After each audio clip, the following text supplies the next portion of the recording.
Was I drinking too much? Absolutely. Yeah. But so's most of the population, in truth. I mean, more than 3 drinks in a row is considered binge drinking. So most people I know would consider 3 drinks, that would be moderate drinking. That would be even like, that's binge drink. Like our bar of what is acceptable is so ridiculously high. This is The Summit by Fearless Adventures. I'm Dominic McGregor, and every week my co-founder David Newns and I will be talking to inspirational leaders about their experiences as they strive towards their summit. Welcome to The Summit by Fearless Adventures. We're joined by Matt and Andy, the co-founders of Dryy, an app focused on inspiring individuals to take a break from drinking or go completely sober, something which is very close to my heart, so I'm really looking forward to the conversation today. Where do you sit in the spectrum of cold turkey versus benefits from not drinking it for a period of time? I think we've changed our tune definitely over the last few months, because I think we were very much, I was certainly, when I started my Lifeguard account, I was like banging the drum for sobriety, because I saw such a massive shift in everything in my life in a positive way. But equally, after doing that for a long period of time, I'm definitely seeing a space for mindful drinking, for tactical breaks, for people being more conscious about their alcohol-free choices. And in line with that, obviously the alcohol-free drinks market has come on the journey as well. So there seems like now there's a lot more places offering alcohol-free alternatives. There's a lot more people doing it. So I think now is the time for people to take breaks from alcohol and not look too far ahead about going sober, because I think it's quite scary for some people. Replace the tactical chunder. Yeah, with a tactical break. Exactly. Yeah, and I think then the performance gains that people can get from that, we were talking about it earlier, actually, to have that experience of, actually, I do feel fitter, faster, healthier, I'm better at my job, my relationships are better. You can only discover that by trying it. Mm-hmm. And I think if it's too overwhelming, if it's a never again thing, that's too much for a lot of people. But if it's a tactical thing, I know secretly, because that's what I'm all about, someone takes a tactical break and they have that experience, that first-hand visceral experience of feeling fitter, faster, healthier, they're much more likely to take another tactical break, and then eventually they might end up in a similar place to me, which is, I love it. Why would I drink? So, like, for me, people ask me what my summit is, my greatest achievement. You know, and I'm in a situation where I'm blessed to be able to point to a number of things, you know, that I've done in my life. But I always come back to sobriety. Sobriety is my greatest achievement that I've ever done. And it always will be. I don't think anything will ever come close to it. Maybe parenthood. But for me, that's been my biggest achievement.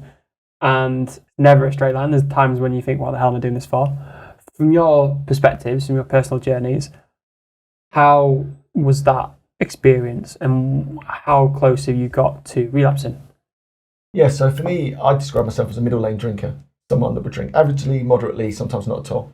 So was it problematic to the extent that I was forced to stop? Absolutely not. I decided to stop, but I was drinking miles too much, because I was a broker in the city. It was part of my identity. It was part of what I did as a broker. Culture of work.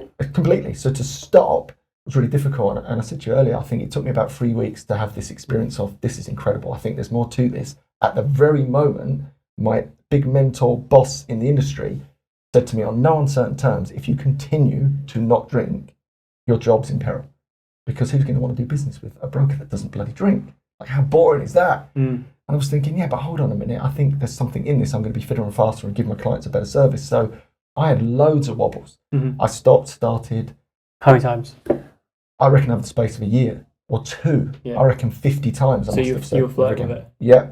Stopping, starting. I knew there was something in it. I couldn't quite crack it. And then when I finally got there, which took me to a month, I was like, this is it. And I ended up. That 3 weeks was only after a period of stopping, starting. Yeah, exactly. And I think that's probably in a lot of people's stories. But then once I got on a roll, that was the game changer. And there was one moment, a year and a half into it, funny enough, where a good friend of mine decided he was going to drink again. And it really put a bit of a wobble on me. I actually thought, well, hold on, if he can drink again, I can drink again. And there was no big problem in the first place. And I paced up and down my kitchen for about an hour, waiting for my wife to come home, assuming that when I told my wife, actually, I'm flirting with the idea of drinking, she's going to go, ship it in. You know, look, there's my drinking buddy back. And she'd come in and said, what would you do that for? Why don't you go back to that tiredness, grumpiness, can't be arseness? What are you talking about? And I was like, yeah, you're right. And that was it. I've never even considered it. And that was... Never consider it. Never again. 9 years later. Loving it. I love every bloody second of it. There's not been a moment where you thought, oh, I just need something. No. Really? No. That was the moment for me. And once that was done, it's just never... It's not come back into my head. No. So a year and a half. Yeah. A year and a half. It took me to that point. It was a bit of a wobble. Yeah. But once that decision was made, but there's just too many benefits. It's all upside. Like, what? you get from it. This is my personal story. Yeah, no. There wasn't enough yeah. for me to go back. Like, why would I? You've just passed So a year and a half. 2.5. So yeah, It's more that year and a half moment's more closer to your memory than. Yeah, so my journey was a little bit different. So I was a bit more aggressive. I was in the West End, the fashion industry. I was drinking a lot. Started taking drugs because I was relying on drinking too much, going down the whole slippery slope. And then I felt so bad for such a long period of time. I then found Andy, actually, funny enough. He was the first person I saw on a podcast. Watched that, read a few books, started being a bit sober curious. And then the new year came around. I thought, I'm going to try this. Tried it a few times like Andy, tried to have a week off. No, actually experiencing a week off consciously was actually an amazing feeling. But I was very lucky because I actually went sober in the lockdown. So in the first lockdown... 2.5 years, yeah, God. I was trying to work out 2.5 years was. Bloody hell, where's time go? So yeah, when the lockdown, I really benefited from that because I came out of the West End. I came away from all of my social pressure, and I had that period of sort of 2 or 3 months to really get under the skin of it and really enjoy it for that period of time. When I went back, I was like a new man. So I didn't want to compromise that. There's probably a very negative connotation with drinking while lockdown, wasn't there? Yeah, there was. Because you're just getting drunk in your bedroom. Definitely. and I did that for the first couple of weeks. So it was mid-April when I gave up. But for the first month, I was like, this is great. Ordering, making sure. I've got a story in my book about I was going to the supermarkets, everyone was queuing up with toilet roll, and I was queuing up with baskets of alcohol. And I was so worried that all the stores were going to close. And all I could think about, and at that point, I thought, there could be a problem here. And this could also be a great toilet roll and pay, you want toilet roll. Yeah. Stella in your basket. Exactly. But equally, when you announced your question, my first wobble and my only real wobble has been in my wedding last year, which I suppose actually is about a year and a half into it, last summer. And it was because I was getting married. It's my wedding. I was paying for people's drinks. It was a nice place in Mayfair. And I was like, I'm watching people drink champagne and buying. It's one, can I just do it for my wedding day? And I thought, I really asked myself a question for a long period of time. I didn't. On the day as well? Before running up to, on the day even, yeah. On the day? On the day, you were in the back of your mind like... It was still there, should I just have a champagne? And I didn't. And I still can't work out really 100% of the truth is, should I have done or not? But equally I didn't. And now I'm 2.5 years down the line, and I can't see my reason for ever starting. I'm in a situation where I'm getting married next year. That's probably not my problem. My big problem, the only thing I've never dealt with while being sober is serious grief. Yeah. I've not had that yet. So I think that's the only thing that could test me.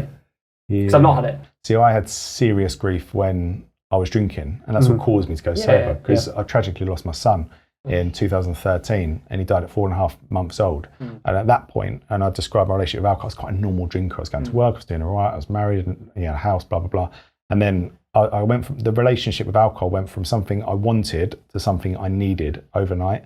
And that was a flip of a switch, and it's quite scary. Coming home that night after it happened, I remember thinking, right, where's the drink? And that was what I was leaning on. And that, from there, actually was a slippery slope all the way down to sobriety. So I haven't had it, touch wood, in sobriety. You've not had serious grief in sobriety. But I've had it while I was drinking, and that makes me think that is not the answer. Yeah, I think my first experience of death was my granddad dying, and I remember that night out being the most booze-filled, druggy night out ever, because I just wanted to numb, that deal with it.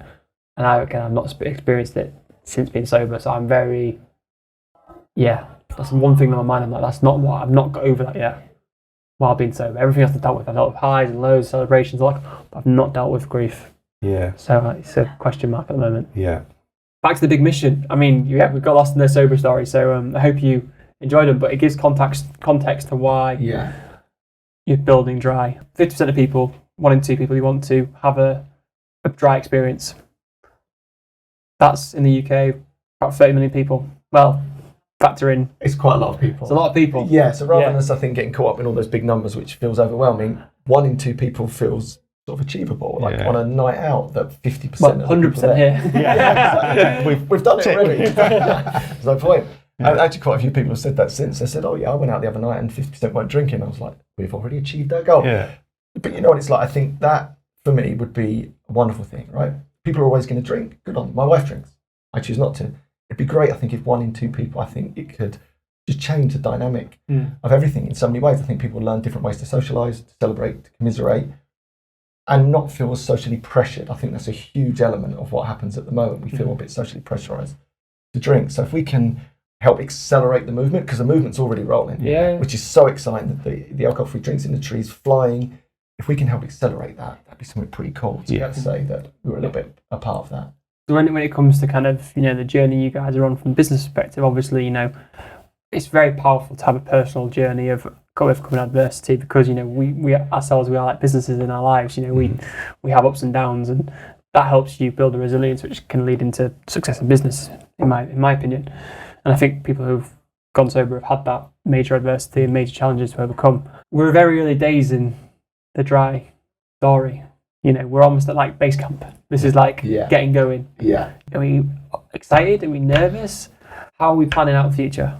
We're beyond excited. And I think what we've done is we've had a year of talks between myself and Andy. We've come together to deliver something we feel very passionate about. And it's something completely new that the industry's not seen before. That's what we love about it. We've made it fun, vibrant, positive. It's full of energy. It's full of live content. It's full of two figureheads that have lived it, as you say, ourselves. And we're out there shouting about it ourselves. And I think in the sober world, it can be quite repetitive, and we've been guilty of that as well. And I think it can be quite intimidating for people, whereas this is attractive. People are going to want to be part of it. People are going to take a challenge. People who want to come to one of our events, wear our merch. We're making it a whole lifestyle and a community, and where people will want to stay and thrive. So I think I was doing a couple of podcasts in America yesterday, and I was like, couldn't stop talking about it because I was so anxious, because we've been waiting for so long for it to come up. We've been going through the trademarking process. We've had to go through all of these loopholes.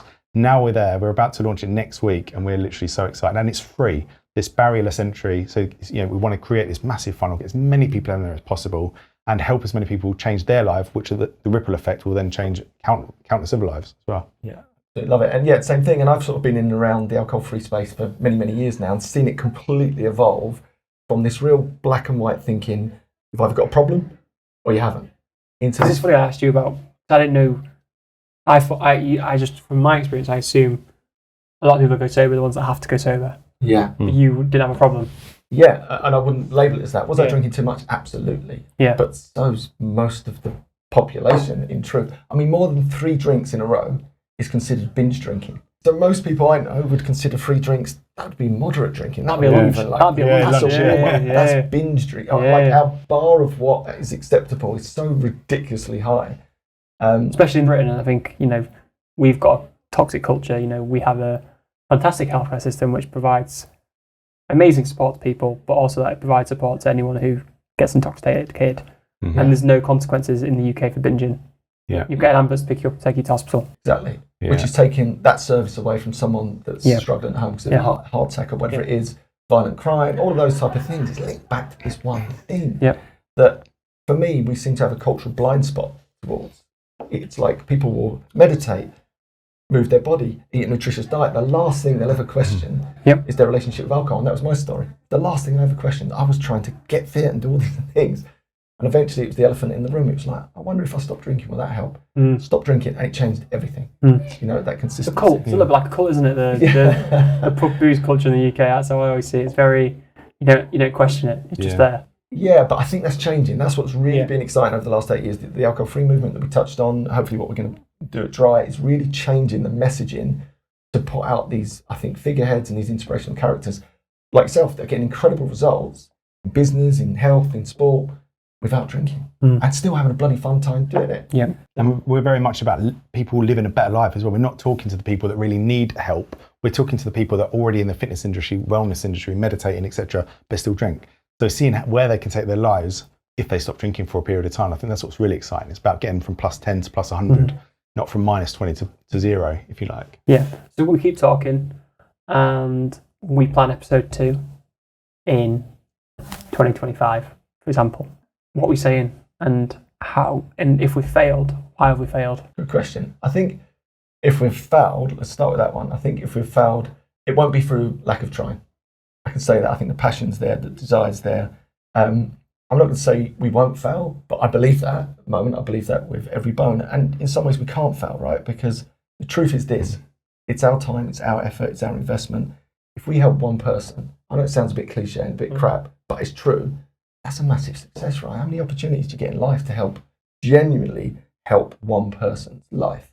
And it won't be one person. It might be Well, if you help one person, you also help 3 or 4 people straight away. Exactly. So we've magnified it to the power of 10. We're being generous on ourselves, but if we can get it to 1,000 people, I'm confident, we can start with that. That's 10,000 people, get it to 10,000. And what we're really going to do is rally all of the community, because I think the alcohol-free community want to give back. They want to make a difference. So a big part of what we're doing is to really get behind everyone, to make them part of the journey with us, to help us reach more people. So I don't think we can fail.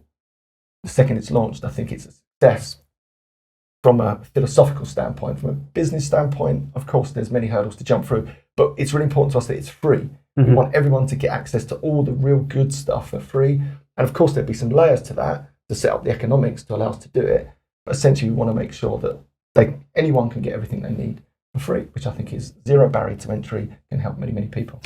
And this is your second time starting this moment. The day dot kind of moments are always, very exciting. How much do you think that trodding that path and having that journey already and experiencing running a business help? Massive. Matt will know that. We've learned from your mistakes, don't you? You have to make lots of mistakes, and I think we will continue to make mistakes, but you learn from them. And having walked that path before, I think it's allowed us to come out of, when I left One Year Beer in 2019 and come back with Dryy, I think is much more broader in terms of its reach and really catching the tailwind of this incredible alcohol-free movement now. So for me, so much learning in that. And I have my own brokerage as well. So there was so much learning in running a brokerage. And all those skills combined, yourself, I think you get better and better through experience, invariably through getting it wrong. It's always your best lessons, I think, when you get things wrong. So I'm hoping with Dryy, that's why it was important to get together with Matt, that I can bring that experience to it. And that will accelerate the reach. And how much does having people around you in general on the sobriety journey, business journey help? Yeah, I mean, that's what we think is the most important thing. So what you'll find is most people that go sober, you've probably found this yourself, you're probably the only person in your friendship group, the only person in your family. I haven't got any friends. I am the only person, right? Friendship group of one. But then you've got all of these people all around the world that are they're only of. So it's like we're bringing them together with a free app, with a free community, with free, vibrant, positive energy, online, offline events.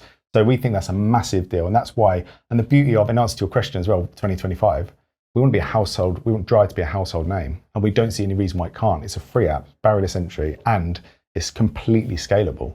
Because why would you not want to be part of that? We're creating this amazing thing that is going to create this amazing ripple all around the world and improve so many lives. That's why we're so excited about it, because we can't really see a stop point. And when we get to 1 in 2 people by 2033. That's when we'll evaluate what we're doing. But until then, we've got a long journey. And it's exciting, isn't it? We're going to travel the world doing it. We're going to meet new people. We're going to take in new cultures, do events in different parts of the world. It's going to be incredible while we do it. And that's ultimately success as well, isn't it? Yeah, it's so exciting because, I always look back at my business and think, I wish I recorded more in the early days. Yeah. And this is it's nice to be able to sit there and say, you guys are at the start of a journey, the journey people go on towards that summit, and that summit is something which is a very personal thing. It could be a business achievement, it could be anything else. But when I talk to you about that kind of journey, where for you guys, what do you think about straight away? Ooh, I'm thinking of the big Dryy. Yeah. The big summit. So we ever think of the big Dryy, which is 1 in 2 people to choose Dryy by 2033. Choose Dryy. To be Dryy. To be Dryy, yeah. So to choose free. Dryy, to be alcohol free, and that could be take tactical breaks, mostly Dryy, or 100% Dryy.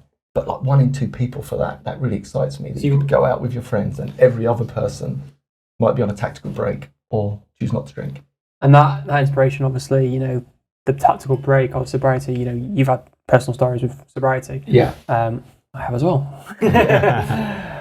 We've got this conversation on record, so when you come back in a couple of years and say, "Oh, I said this," I can be like, "No." But I'm really excited for you, and I think I wish you all the best and a massive success with Dryy, and looking forward to supporting the journey, and people will hear about it through me because I'll be banging the drum because it's my world as well. Yeah. Thank you so much for having us on as well. Yeah. Thanks so much. Thank you so much for listening. If you have been inspired to take a break from drinking, a tactical break, I've not actually heard that word before, or go sober, please check out the Dryy app because it will help you. And as someone who's been there before, it might help someone around you, not yourself, but someone you notice has got problems. So please feel free to send it to someone who might need it more than you. And this is the Summit by Fearless Adventures. Please make sure to like, comment, and share the podcast. And as always, please let us know your feedback, and we'd love to know who you'd recommend as a guest to join us next week.